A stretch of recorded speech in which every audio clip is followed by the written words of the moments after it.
My name is Latasha Jackson, Epistolars of the Elite Epsilon Tau Sigma Alumni Chapter, and I have my soror, Adjei Sarpong. So let's go ahead and get to the interview. We're not going to waste our time. All right, so to begin, can you introduce yourself and share your connection to sickle cell disease or sickle cell trait? Howdy everyone, my name is soror Adjei Sarpong. I am a content creator, a sickle cell warrior and advocate, and I'm also a public health professional. And my relation to sickle cell is me living with sickle cell disease, specifically HBSS. Okay, can you describe a moment that really captures what living with sickle cell is like? So what I tell people what living with sickle cell is like is when we're in crisis, imagine stepping on broken glass with your foot. Now imagine how that pain shoots up in your body, but that's just your foot. I always tell people that sickle cell feels like there's little shards of glass going through my whole veins, all over my capillaries, and it's excruciating pain. So that's the best way I can describe how it is living with sickle cell and to be in a crisis. Wow. Okay, so sickle cell affects people of African descent, yet many patients say their pain isn't taken seriously during a crisis.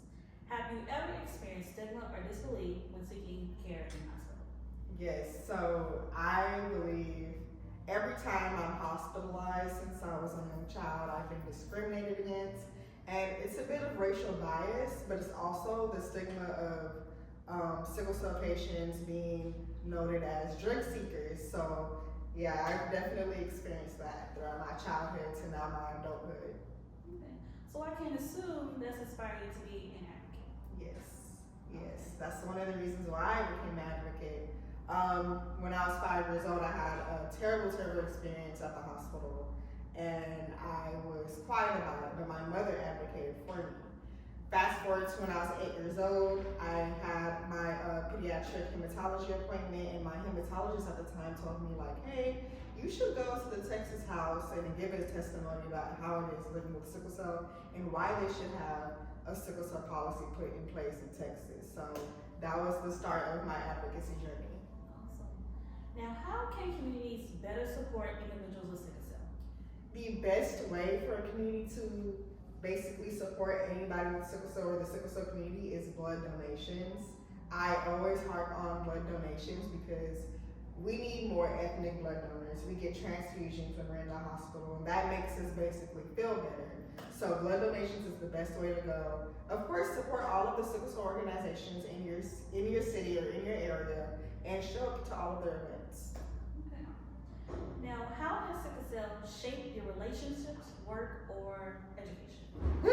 That's a that's a good one. So we're gonna get into education first. How sickle cell shaped my education. It made me want to have more education because, again, when I was younger, I was discriminated against, and they always told the younger pediatric patients, like, hey, like, don't think anything after high school. High school is like the high school, that's the biggest achievement you can have, because they tend to see us as unreliable when we have to miss classes and all of that. I proved all my doctors wrong, and I got my master's, so it really got me to drive better for more education. I would say I did not have like the easiest journey when it came to undergrad, having to appeal grades because I'm in a hospital, or having to fight to take a final on another day. But going to graduate school, it was a whole different ballpark. But that was the education side. What was the next one? Relationships. So with relationships, with sickle cell or not, I'm very picky about who I'm dating or who I'm talking to. As you should. Yeah, so I have to basically tell them up front, like, if they don't already follow me on social media, see I have sickle cell, but tell them up front, like, hey, I have sickle cell disease, this is what this condition is, what is your genotype as well? Because, you know, if you don't know, genotypes really matters when it comes to dating. And you don't want to date someone with the trait or someone that has sickle cell disease as well to continue like the spread of the condition. So that's how that's affected relationships. So I would ask, how do you go into that conversation about that when you're with someone? On a first date, I I make it plain and clear. Other people that I know, they don't probably tell their partner probably until like 3 months, like, hey, what's your genotype? I nip it in the bud because I don't want to spend time with you and you have like a trait or you have the condition and it's like, oh, like where do we go from here? No, we're gonna settle that the first date. Oh, okay, so straight to the point. Straight to the point. Look, this is okay. I'm not mad at it. So we said education, relationships, and the other one was work. Work. Rihanna. So with work, I've had bad experiences when it came to some jobs. My current job, no, but my previous jobs, I used to work in a clinic specifically, and you know, a clinic is full of doctors, nurses, people that should be kept, you know, knowledgeable about sickle cell. But every time I went to the hospital, or if I had to go to a clinic visit or anything like that, they'd be like, oh, like, why are you always calling off of work? Or, oh, why are you always hospitalized? So they made it difficult for me. They even tried to fire me, but they knew they couldn't fire me because of like the current ADA laws and everything. But yeah, I gladly left that job regardless. And like, I don't know, there's just, within the workplace, there is a hint of discrimination too when it comes to sickle cell patients. They do see us as unreliable because we call off all the time or we're always hospitalized, but they don't do that with any other chronic condition. But of course, the chronic condition that affects Black and brown communities. But I'm not gonna get too political. Now, how has sickle cell affected your mental or emotional well-being? So, mental and emotional well-being. I feel like growing up, I was okay. My parents made me feel like I was normal. I got to do certain things. But when it came to probably like, let's say sleepovers or social things as you're a kid, as you grow up, you can't do certain things. You can't have like a big social life because you don't want to trigger yourself into a crisis, or if you are in a crisis, you have to cancel plans and all of that. And then some friends won't be as understanding of it, like, or you're trying to like get out of this or something. So I feel like that affected my social life, affected my mental health. Definitely, like not being able to do things that other people got to, not being able to hang out all the time with certain people. And then I would say like the financial strain too also affects your mental health because let's say you're not working, you're unemployed, and you have health bills to take care of. And you have like, you know, your home, your phone, your car note, everything that you have to pay for, that's already a mental strain too. So that's how that's affected me. Now, during the current federal administration, several healthcare policies and funding decisions affected people living with sickle cell disease. From your perspective, how did these policies impact access to care, research support, or resources, can't talk y'all, to the sickle cell community? So with this current administration, while I was in DC, I did do an internship in DC last year, or a fellowship in DC last year. While I was there, the current administration had cut off a very, very important program for not only like the sickle cell community, but it's just the chronic illness community.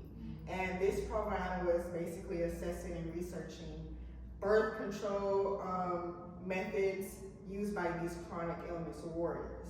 Now, with sickle cell disease, some women would like to be on birth control, but these birth controls that they were researching were very harmful to them. The CDC was headlining this project as well, and that program got cut. They had enough research to disseminate information stating that, okay, do not take this certain birth control because this can actually kill you, can harm you. But because the program got cut, funding got cut altogether, they couldn't disseminate that information. So currently, women are still taking these medications, sickle cell or not. So that was a very harmful thing that this administration has done. Now, what does give you hope for the future of sickle cell treatment and research? What gives me hope is the current policies that we're trying to put in place federally and state.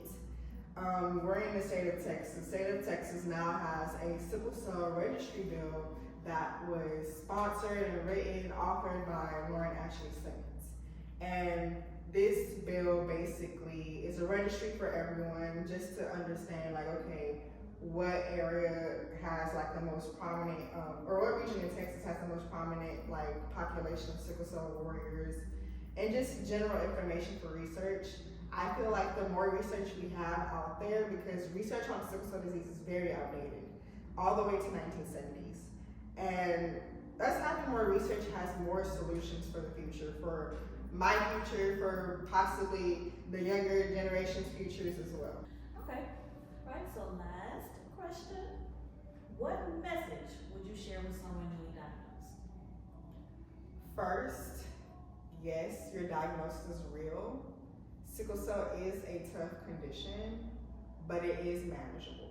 You're not alone in this fight. Definitely find community, someone like a support group or a nonprofit organization that talks about sickle cell, and find community that understands what you're going through, just so you won't have to go at it alone. And also remember, sickle cell does not define you or your impact. Thank you everybody for tuning in to Pool Press. I hope you found this very informative